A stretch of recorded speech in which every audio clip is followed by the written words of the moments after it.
गुजरात में फुटपाथ पर सो रहे 15 मजदूरों की दर्दनाक मौत। पीएम मोदी ने जताया दुख, पीड़ित परिवारों के लिए सहायता राशि की घोषणा।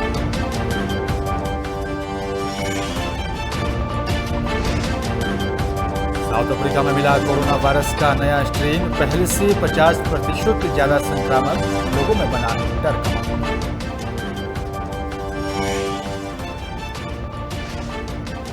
देश में 3,81,000 से अधिक लोगों को लगी कोरोना वैक्सीन। टीके के बाद प्रतिकूल असर के 580 मामले आए सामने। तांडव वेब सीरीज के डायरेक्टर, प्रोड्यूसर और एक्टर के खिलाफ ग्रेटर नोएडा में एफआईआर हुई दर्ज। देश के अलग अलग राज्यों में तांडव को लेकर हो रहा है प्रदर्शन। देहरादून के एडीएम अरविंद कुमार पद से हटाए गए। सीएम त्रिवेंद्र सिंह रावत ने करप्शन के आरोप में एडीएम अरविंद कुमार को पद से हटाया।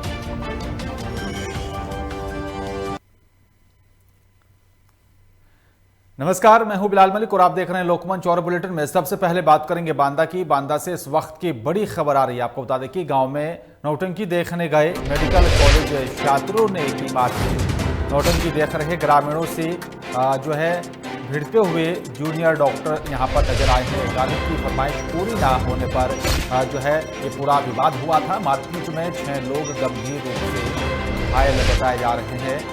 पुलिस ने सभी घायलों को ट्रामा सेंटर में भर्ती कराया है। नगर कोतवाली के सिंधबारा गांव का ये पूरा मामला बताया जा रहा है, जहां पर गांव में नौटंकी देखने को लेकर ये विवाद हुआ था। बताया जा रहा है कि गांव में नौटंकी देखने के लिए यहाँ पर मेडिकल कॉलेज के छात्र जो है पहुंचे थे और गाने की फरमाइश को लेकर जो है विवाद हुआ। और खबर पर तमाम जानकारी के लिए अरविंद हमारे संवाददाता फोन पर जुड़ गए हैं। अरविंद, गांव में नौटंकी देखने गए मेडिकल कॉलेज के छात्रों ने मारपीट की, क्या कुछ पूरा मामला है और क्या कुछ अपडेट मिल पा रही है? जी बिलाल, मैं आपको बता दूं कि पूरा मामला देर रात का है। जो नगर कोतवाली थाना क्षेत्र अंतर्गत सिंधवारा गांव था, वहां देर रात जो है नौटंकी चल रही थी। इसी नौटंकी को देखने के लिए राजकीय मेडिकल कॉलेज के जूनियर डॉक्टर जो है वहां पहुंचे हुए थे। हालांकि जूनियर डॉक्टरों ने अपने गाने की फरमाइश की, लेकिन गाने की फरमाइश पूरी न हो पाने की वजह से ग्रामीणों से इनकी भिड़ंत हो गई और ये देखते ही देखते लाठी डंडे चलने लगे। हालांकि जूनियर डॉक्टर ने अपने और लोगों को बुला करके ग्रामीणों से उनकी सीधी भिड़ंत हो गई और इस लाठी डंडे में 6 लोग गंभीर रूप से घायल हुए हैं। सूचना पर पहुंची पुलिस के नगर कोतवाली के थानाध्यक्ष ने बताया कि ये मेडिकल कॉलेज के जो है जूनियर डॉक्टर हैं और इन पर जो अभी किसी तरह की कोई तहरीर नहीं मिली। ये भी आशंका जताई जा रही है कि मेडिकल कॉलेज के जूनियर डॉक्टर होने की वजह से पुलिस अभी इस मामले को हीला हवाली में टालने के लिए लगी हुई है। अब तक इनका मुकदमा नहीं दर्ज हुआ, जबकि 6 लोग गंभीर रूप से घायल हैं जो ट्रामा सेंटर बांदा में भर्ती हैं। जी बिल्कुल, लेकिन अरविंद, जो 6 लोग गंभीर रूप से घायल है जिनका इलाज चल रहा है, उनकी स्थिति अब क्या यहाँ पर बनी हुई है और साथ ही पीड़ित परिवार जो है उनका क्या कुछ कहना है? हालांकि जो गंभीर रूप से घायल है उनसे देर रात मेरी वार्तालाप हुई है। उनके किसी के सर फटा है तो किसी का पैर टूटा हुआ है तो किसी के पैर में काफी गंभीर चोट है, जिनमें से 2 लोगों को कानपुर मेडिकल कॉलेज भी रिफर कर दिया गया है। वहां पर इमरजेंसी मेडिकल के जो डॉक्टर है, डॉक्टर प्रदीप गुप्ता, उन्होंने बताया है कि जो ये 3 मरीज यहाँ बांदा में रुके हैं, इनको जो है प्राथमिक उपचार करने के बाद इनको घर भेज दिया गया है। लेकिन पीड़ित परिवार जो है कोतवाली में तहरीर दिया है, लेकिन अभी तक कोतवाल ने इन डॉक्टरों के खिलाफ किसी तरह की कोई मुकदमा नहीं लिखा। इससे साफ जाहिर होता है कि कहीं ना कहीं पुलिस इस मामले को लीपापोती करने में जुटी हुई है। बिल्कुल अरविंद, अब देखना होगा कि इस पर मामले को लेकर मामला दर्ज कब करती है पुलिस, उसके बाद क्या कुछ कार्रवाई की जाएगी। शुक्रिया आपका तमाम जानकारी साझा करने के लिए।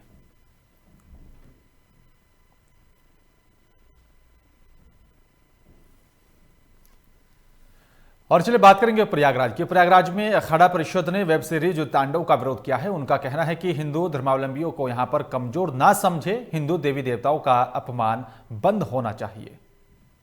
विशेष धर्म के समुदाय के लोगों ने हमारे देवी देवताओं का मजाक बना लिया है। अभी एक वेब सीरीज तांडव आई है, ऐसे ऐसे हमारे देवी देवताओं को अपमानित करके दिखाया गया है जो असहनीय है और बर्दाश्त से बाहर है।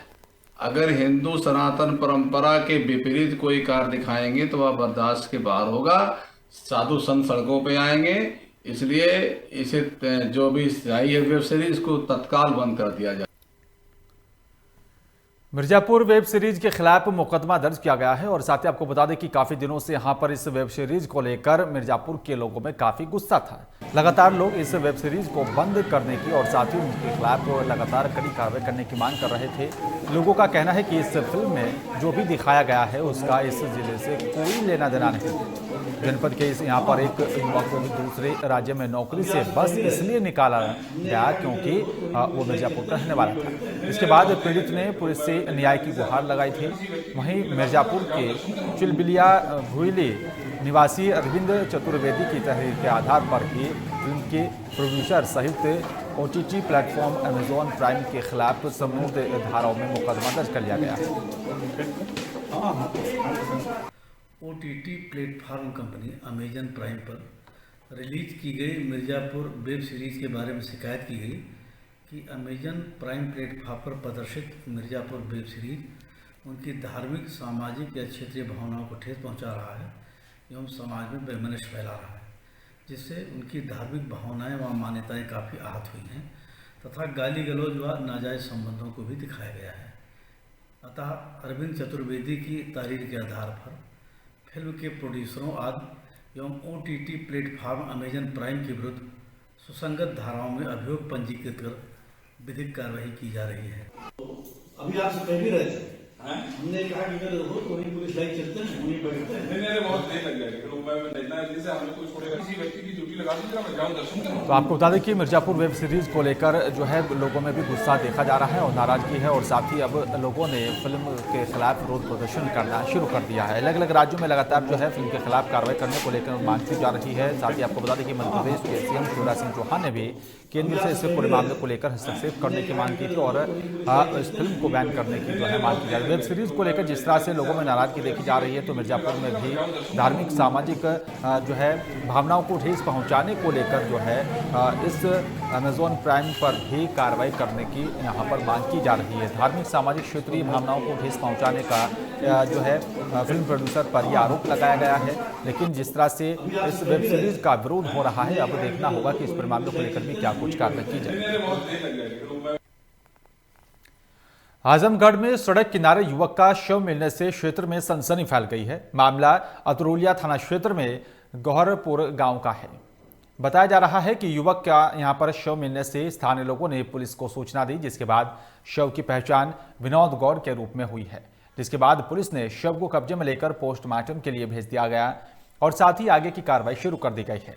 आपको बता दें कि कल शाम से ही विनोद घर से बिना बताए कहीं चला गया था। घर वापस न आने पर परिजनों ने रात में ही खोजबीन शुरू की थी, जिसके बाद विनोद का शव मिलने से परिजनों में मातम का माहौल भी देखा जा रहा है। लेकिन इस पूरे मामले को लेकर अब सवाल खड़े हो रहे हैं कि आखिरकार ये हत्या है या फिर आत्महत्या है।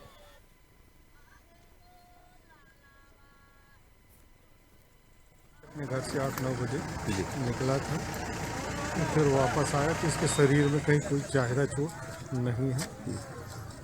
अभी देखने से तो यही प्रतीत होता है कि अधिक ठंड के कारण इसकी डेथ हुई है, लेकिन मुख्य जानकारी PM होने के बाद ही पता चल पाएगा कि इसकी डेथ क्यों हुई है।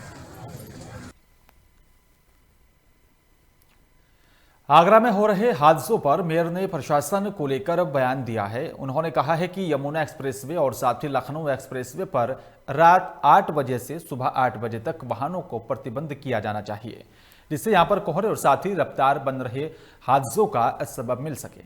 वहीं मेयर ने यहां पर हादसों के लिए प्रशासन को भी दोषी माना है, जिसके बाद वाहनों के प्रतिबंध को लेकर मेयर नवीन जैन ने यहां पर मुख्यमंत्री योगी आदित्यनाथ को भी एक पत्र लिखकर इस पूरे मामले पर संज्ञान लेने की मांग की है, क्योंकि लगातार जो है हादसों का ग्राफ बढ़ता जा रहा है और इसी हादसों को देखते हुए ये मांग की गई है। मैंने उत्तर प्रदेश सरकार के लोकप्रिय मुख्यमंत्री जी को अनुरोध पत्र भेजा है कि जब तक ये फॉग चल रहा है और कोहरा है और तब तक के लिए इन रात्रि 8 बजे से लेकर प्रातः 8 बजे तक के लिए इन मार्गों को प्रतिबंधित किया जाए, कोई वाहन इन मार्गों से ना निकले। और मैं शहर की जनता से भी अनुरोध कर रहा हूं कि वह भी अपनी जान को देखते हुए अपनी कोई रिस्क ना ले अपनी जान पर, और वह भी रात्रि 8 बजे से लेकर प्रातः 8 बजे के बीच में यातायात को खुद भी प्रतिबंधित करें, नहीं निकले।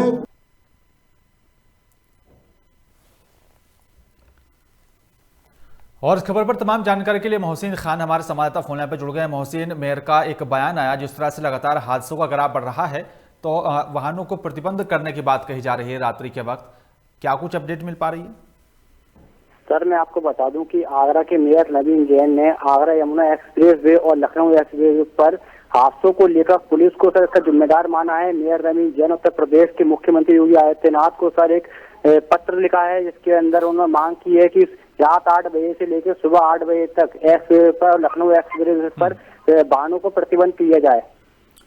लेकिन जिस तरह से इस एक्सप्रेसवे का निर्माण किया गया था ताकि लोगों का जो सफर है वो सुहावना हो जाए, अगर प्रतिबंध लगाया जाता है कहीं ना कहीं हादसों पर तो रोक लग सकती है, आवागमन बाधित होगा, उसको कैसे फिर सुचारू रूप से चलाया जाएगा? सर, अभी बताया जा रहा है कि सर मेयर साहब से इस मसले पे सर बात हुई थी, उनका यही कहना था सर कि काफी वाहनों का सर एक्सीडेंट होते हैं, इसके अंदर लोगों की जान जाती है, लेकिन सर प्रतिबंध तो लगाना होगा। रात को सर कोहरे का माहौल है, सर्दी ज्यादा है, सर लोग घबराए हुए हैं। लेकिन मोहसिन, क्या और कोई ऑप्शन नहीं है कि प्रतिबंध ना लगाकर जो है कुछ और किसी तरीके से लोगों को जागरूक किया जाए, जो वाहन चालक होते हैं उनको जागरूक किया जाए, जो है और स्पीड को लेकर के जागरूक किया जाए? प्रशासन कोई इस तरह का कदम अगर उठाए तो क्या वो लाभकारी साबित नहीं होगा? सर, मैं आपको बता दूं कि सर ताजनगरी आगरा के अंदर घने कोहरे और सर शीत लहर से काफी परेशान हैं आगरा शहर के लोग। और सर ये जो कोहरा है सर, कोहरे के चलते सर जो वाहन ड्राइवर है सर, उनको सर एक्सीडेंट सर आए दिन हो जाते हैं। शुक्रिया आपका मोहसिन, तमाम जानकारी साझा करने के लिए, विस्तार से बातचीत करने के लिए। लेकिन जिस तरह से लगातार जो है हादसों का आंकड़ा बढ़ रहा है, उसी को लेकर मेयर की तरफ से यह बयान जारी किया गया है।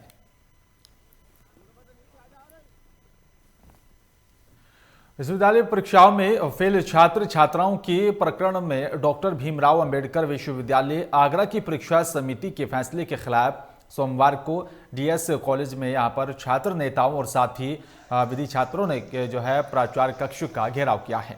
वहीं 5 घंटे तक छात्र जमीन पर ही बैठकर नारेबाजी करते रहे। आपको बता दें कि यहां पर विश्वविद्यालय में मीटिंग के चलते प्राचार्य छात्रों की मांग लिखित में लेकर चले गए।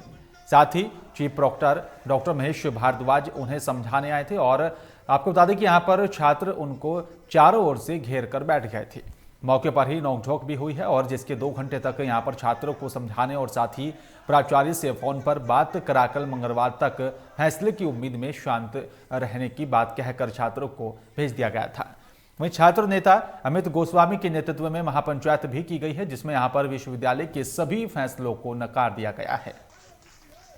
साथ ही मंगलवार से बेमुयादी यहाँ पर जो है धरने का भी ऐलान किया गया है। आपको बता दें कि सौरभ चौधरी, कपिल चौधरी, आदित्य पंडित सहित कई छात्र मौके पर मौजूद रहे। आज हम लोग डीएस कॉलेज कैंपस के प्राचार्य कार्यालय में बैठ करके अनिश्चितकालीन धरने और प्रदर्शन को हम लोग यहाँ बैठे हैं। निश्चित रूप से अपने स्वर्णिम भविष्य को बचाने के लिए हम लोग बैठे हैं। यदि हमें अपने जान अन्न का प्राण भी त्याग भी करना पड़े तो उससे भी हम लोग पीछे नहीं हटेंगे। प्राचार्य महोदय कॉलेज कैंपस से जा चुके हैं। इस समय प्राचार्य कार्यालय में छात्र हम लोग शांतिपूर्ण तरीके से, लोकतांत्रिक तरीके से बैठे हैं, लेकिन आगरा विश्वविद्यालय के वीसी निश्चित रूप से हर धर्मिता और तानाशाह पर उतारो। किसी भी कीमत पर अपने भविष्य को बर्बाद करने का अधिकार कोई भी कैंपस का कोई भी छात्र, विधि का छात्र आगरा विश्वविद्यालय कुलपति को नहीं देगा। आज विश्वविद्यालय में एकेडमिक यूनिट उसकी है, काउंसिल की मीटिंग है जिसमें हमारे प्राचार्य भी सदस्य हैं। वो इनका ज्ञापन लेके गए हैं और आज वहां जो भी मीटिंग में डिसाइड होगा उसके बाद की बात है। लेकिन अभी तक ये स्थिति है कि इनको OMR परीक्षा देनी है और उसमें 100 में से 7 क्वेश्चन इनसे पूछे। हाँ, बैठे हुए हैं, उनसे हमने कहा कि भाई ये आपका जो प्रदर्शन करने का स्थान है वो गलत है, क्योंकि यहाँ हम उस स्थिति में नहीं है, चाहे प्राचार्य हो चाहे चीफ प्रॉक्टर हो, कि हम कोई भी आश्वासन उन्हें दे सकें, क्योंकि यूनिवर्सिटी का मामला है, विश्वविद्यालय स्तर से ये सब निपटना है। तो अब के साथ हम यहाँ के छात्र हैं और हमारी समस्या सुनी जाए तो हम हर बार जो भी इनका प्रतिवेदन आता है उसको हम फॉरवर्ड भी करते। और इस खबर पर तमाम जानकारी के लिए मोहित गुप्ता हमारे संवाददाता फोन लाइन पर जुड़ गए हैं। मोहित, डीएस कॉलेज में यहाँ पर छात्रों ने विरोध प्रदर्शन किया, क्या है पूरा मामला और क्या कुछ पूरी अपडेट है इस पूरे मामले में?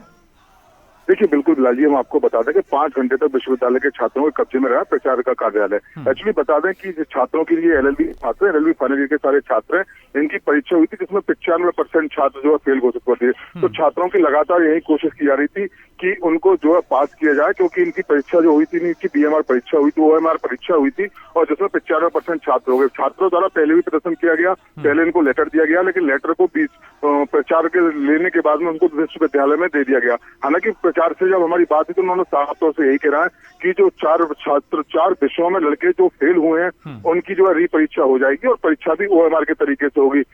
ओएमआर पहली परीक्षा ओएमआर हुई थी, ये भी परीक्षा ओएमआर होगी। लेकिन छात्रों का साफ तौर से यही कहना है कि हमारे लिए प्रमोट किया जाए, और जितने भी छात्र फेल हुए हैं या तो उनको प्रमोट किया है या दोबारा ही उनकी लिखित परीक्षा की जाए। तो लगातार छात्रों का यहाँ पर जो है जो उनका गैप है वो आराम प्रचार के बीच में उनका कम्युनिकेशन गैप नहीं बैठ पाता, इसीलिए छात्र लगातार धरने पर बैठे हुए थे। इसी छात्रों ने उग्र होकर वहां पर प्राचार्य के कमरे को घेर लिया और वहां पर जमकर नारेबाजी की। हालांकि प्राचार्य द्वारा छोड़कर जाने के बाद में प्राचार्य कमरे से निकल गए। छात्र लगातार 5 घंटे प्राचार्य के कमरे में बैठे रहे, वहां जमकर नारेबाजी की गई लगातार।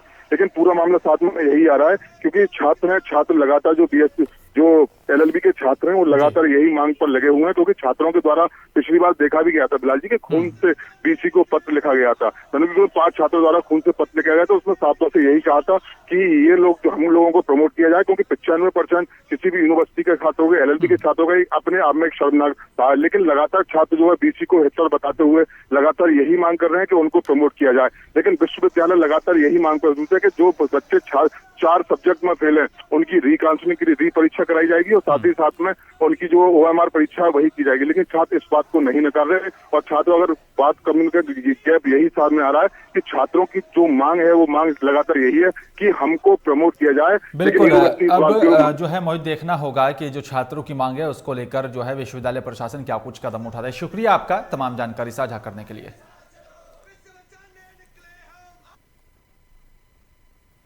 और चंदौली में एक शादी समारोह में शामिल होने पहुंचे विधानसभा नेता प्रतिपक्ष राम गोविंद चौधरी ने भी राम मंदिर निर्माण के लिए धन संग्रह और साथ ही एमएलसी चुनाव पर खुलकर मीडिया के सवालों का जवाब दिया। इसके साथ ही उन्होंने यहां पर बीजेपी पर भी जमकर कटाक्ष किया, और नेता प्रतिपक्ष ने राम मंदिर धन संग्रह कार्यक्रम को लेकर बीजेपी पर हमला बोलते हुए कहा है कि राम किसी पार्टी के नहीं है, राम सबके हैं, ईश्वर सबके होते हैं। अब वे चंदा मांग रहे हैं तो मांगे, क्योंकि पैसा तो पहले से ही है, इतना राम मंदिर निर्माण के लिए है।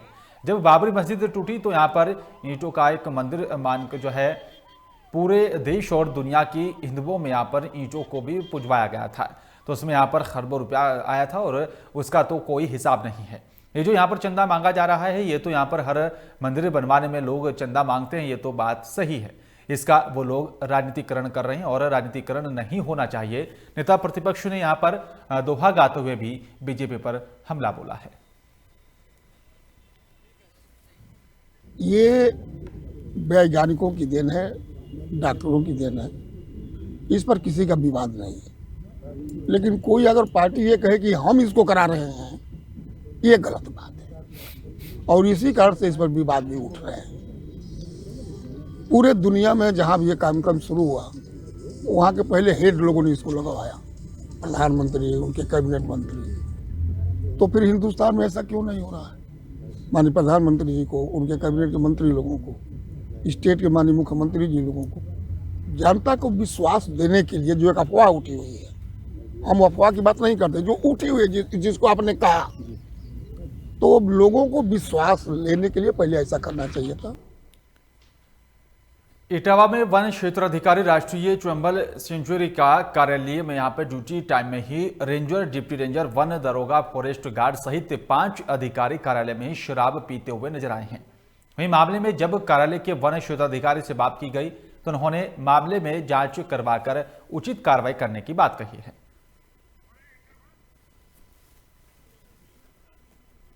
ये अभी वीडियो क्लिप देखने को जो मिला है उसको देखने से ये लग रहा है कि विभाग के कुछ कर्मचारी लोग अपना ड्रिंक वगैरह का कुछ कार्यक्रम कर रहे हैं, और ये किस जगह पर कर रहे हैं ये इसकी जांच का विषय है। उसकी जांच करके गहनता से पता कराया जाएगा कि किस जगह पर ये सब एक्टिविटीज कर रहे थे। इसके बारे में संबंधित उच्चाधिकारियों को भी सूचित किया जाएगा और सारे इस घटना का पोस्टमार्टम किया जाएगा कौन कौन है।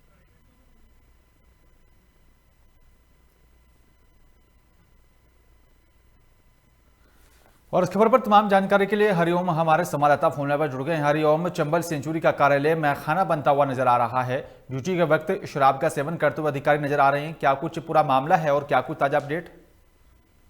देखिए, वन विभाग का ऑफिस है और वन्य जीव संरक्षण जो कार्यालय होता है जिसमें चंबल सेंचुरी और यमुना नदी आते हैं, तो इन सबके जो अधिकारी हैं, चाहे वो वन दरोगा हो, चाहे रेंजर हो या जितने भी अधिकारी कर्मचारी थे, ये कल सब ऑफिस में ही शराब का सेवन कर रहे थे। और ये सेवन करते हुए हमारे कैमरे पे जब पकड़े गए तो उसके बाद वो अपना मुंह छुपाते हुए देखे। जब उच्च अधिकारियों से इस मामले पे बात की गई कि पूरे ऑफिस में इस तरीके से मैखाना बना दिया है इन लोगों ने और ये तमाम कर्मचारी शराब पी रहे हैं, तो उच्च अधिकारियों का कहना ये था कि जो भी वीडियो ये वायरल हुआ है उस पर हम पूरी जांच करेंगे और उसके बाद जितने भी इसमें कर्मचारी हैं, चाहे वो दरोगा हो, रेंजर हो या वन विभाग के जो भी कर्मचारी हैं, उन सबको कहीं ना कहीं सजा दी जाएगी। अब देखना ये होगा कि जिस तरीके से ये पूरा वीडियो सामने आया है, इस पर अब उच्च अधिकारी कोई कार्रवाई अमल में लाते हैं या सिर्फ ये देख करके, और जिस तरीके से उन्होंने कहा है कि कार्रवाई करेंगे, तो अब कार्रवाई होती है या नहीं होती है, लेकिन ऑफिसों को मैखाना बनाने में अधिकारी और कर्मचारी पीछे कहीं नहीं हट रहे। जी बिल्कुल, लेकिन जो अधिकारी हैं यहाँ पर जो है ड्यूटी पर रहते हुए जो है शराब का सेवन कर रहे थे, क्या आपकी इनसे बात हुई तो उनका क्या कुछ कहना था? जिस वक्त ये वीडियो बना और उसके बाद जब ये वीडियो बाहर हुआ, उसके बाद जाकर के जब कार्यालय पे हमने इन रेंजर्स और दरोगाओं को ढूंढने का प्रयास किया और उनसे ये जानने की कोशिश की कि आखिर ऑफिस को इस तरीके से आप कैसे शराब खाना बना सकते हैं, तो उसमें वहां कोई अधिकारी और कर्मचारी नहीं मिला। जो लोग शराब पी रहे थे वो कहीं ना कहीं सब एक एक करके गायब हो गए। लेकिन उच्च अधिकारियों से जो बात की, उनका कहना ये है कि इस वीडियो को हम पूरी तरीके से देख रहे हैं, नजरअंदाज नहीं करेंगे और जितने लोग इसमें शराब पीते नजर आ रहे हैं उनके खिलाफ निश्चित ही कार्रवाई की जाएगी। बिल्कुल, अब देखना होगा कि क्या कुछ कार्रवाई की जाती है। शुक्रिया आपका तमाम जानकारी साझा करने के लिए।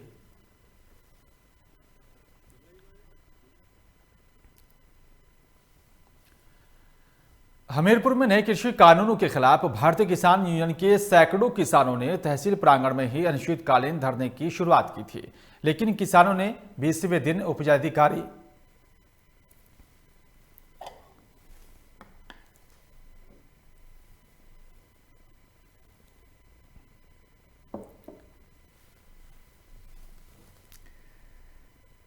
तो आपको बता दें कि यहां पर जो है उप जिलाधिकारी अशोक कुमार के आश्वासन पर ही धरना समाप्त कर दिया गया। आपको बता दें कि भारतीय किसान यूनियन के नेतृत्व में जो है सरकार के खिलाफ लगातार नाराबाजी करते हुए जुलूस निकाला गया था, जनसभाएं की गई और दिन रात धरने पर बैठे किसान तीनों कानूनों को वापस लेने की मांग कर रहे थे। सोमवार को तहसीलदार धर्मेंद्र कुमार सिंह, इंस्पेक्टर के पांडे पुलिस बल के साथ धरनास्थल पर पहुंचे और किसानों का यहां पर नेतृत्व कर रहे भारतीय किसान यूनियन के बुंदेलखंड महासचिव रामपाल राजपूत चिकासी से बातचीत की, जहां पर प्रशासन ने किसानों को यह आश्वासन दिया है कि किसानों की मांगों को शासन तक पहुंचाएंगे। काफी देर तक बातचीत होती रही, जिस पर किसान मान गए और 20वें दिन प्रशासन के आश्वासन पर ही अनिश्चितकालीन धरना प्रदर्शन समाप्त कर दिया गया।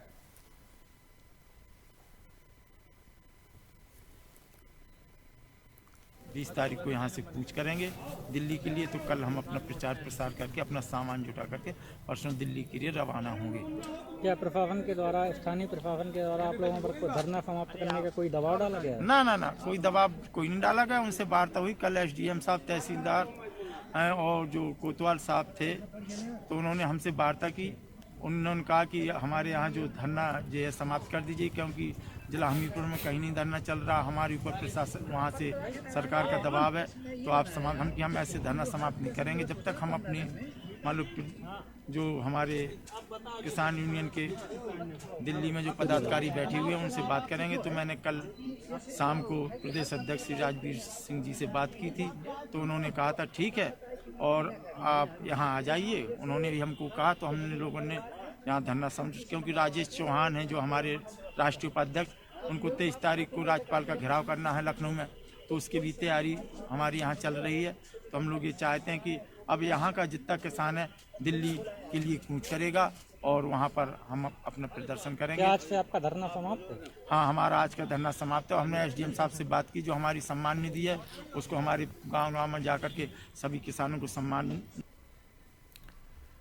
मैनपुर में भी सड़क सुरक्षा अभियान का आयोजन किया गया है, जिसमें प्रवर्तन अधिकारियों ने यहाँ पर मैनपुर के प्रसिद्ध लोहिया पार्क में स्कूल के छात्र छात्राओं को यहाँ पर जो है उपस्थित कर गोष्ठी का आयोजन किया। इस अवसर पर सीओ सिटी अभय नारायण राय ने यहाँ पर स्कूल के छात्र छात्राओं को सड़क सुरक्षा के चलते संबंधित किया। आपको बता दें कि जो है जानकारियां दी हैं। उन्होंने बताया कि यहाँ पर पूरे जनपद में सड़क सुरक्षा नियमों के बारे में कुछ दिनों तक ही पहल की जाती है, उसके बाद मामला ज्यों का त्यों यहाँ पर नजर आता है और जिससे सड़कों पर आए दिन दुर्घटना होती है। वहीं उन्होंने कहा है कि पुलिसकर्मी और साथी होमगार्ड भी बिना हेलमेट के बाइक चला रहे हैं, तो उसे भी रोकने का काम करें, जिससे यहाँ पर लोग कार में सीट बेल्ट लगाने और साथ ही बाइक पर हेलमेट पहनने की पहल आगे बढ़ सके है। तो वहीं यहाँ पर छात्र छात्राओं ने भी सड़क सुरक्षा अभियान को लेकर पूरे शहर में रैली भी निकाली और साथ ही लोगों को जागरूक किया। कई विद्यालयों के बच्चों ने भी शिरकत की है। हम सभी का एक ही ध्येय है कि हम सड़कों को सुरक्षित करें, हमारे सड़क पे चलने वाले बच्चे, बड़े, बूढ़े सभी लोग सुरक्षित ट्रैवल करें, जो पेडेस्ट्रियन हैं वो भी सुरक्षित रहें और इसके लिए हम रोड ट्रैफिक से रिलेटेड जितने भी नियम हैं उनका प्रॉपर अनुपालन सुनिश्चित करवाने की कोशिश करें, जागरूकता के माध्यम से भी और जो जागरूकता से न समझे उनको प्रवर्तन के माध्यम से। प्रयागराज के माघ मेले में एक योगी जो है यहाँ पर योगी की तपस्या करने की खबर सामने आई है, जहाँ पर योगी देश के लिए तपस्या कर रहे हैं। बताया जा रहा है कि योगी तपस्या करने के बाद मीठा और साथ ही अनाज नहीं खाते हैं। देश की सुरक्षा और साथ ही सुख शांति के लिए यहाँ पर सिर्फ जल और साथ ही फल का ग्रहण करते हैं और साथ ही योगी के कैंप में 9 फीट के लोहे की यहाँ पर शिवलिंग बना हुआ है और जिस पर 15,01,000 रुद्राक्ष की भी माला से सुसज्जित है और ये शिवलिंग यहाँ पर जमीन के नीचे 3 फीट और साथ ही जमीन के ऊपर 6 फीट का है। और वहीं योगी का कहना है यहाँ पर जब तक काशी विश्वनाथ के मंदिर का दोबारा निर्माण नहीं किया जाता तब तक ये इसी तरीके से पूजा अर्चना करते रहेंगे। आपको बता दें कि यहाँ पर योगी मोहन यहाँ पर स्वामी महाराज के नाम से प्रसिद्ध हैं और साथ ही योगी का मानना है कि शिव की आराधना करने से ही महाकाल के स्वरूप के दर्शन होते हैं।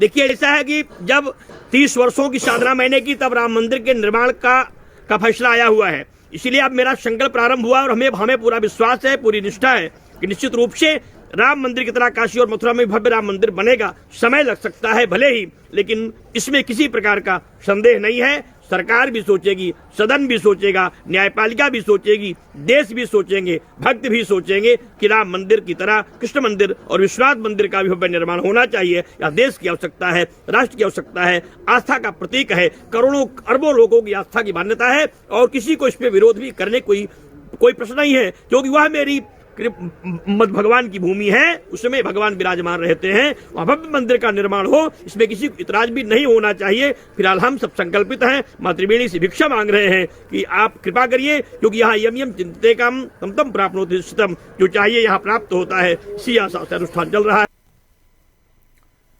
और फिलहाल इस बुलेटिन में मेरे साथ सिर्फ इतना ही। बाकी तमाम खबरों के लिए आप देखते रहिए लोकमंच। नमस्कार।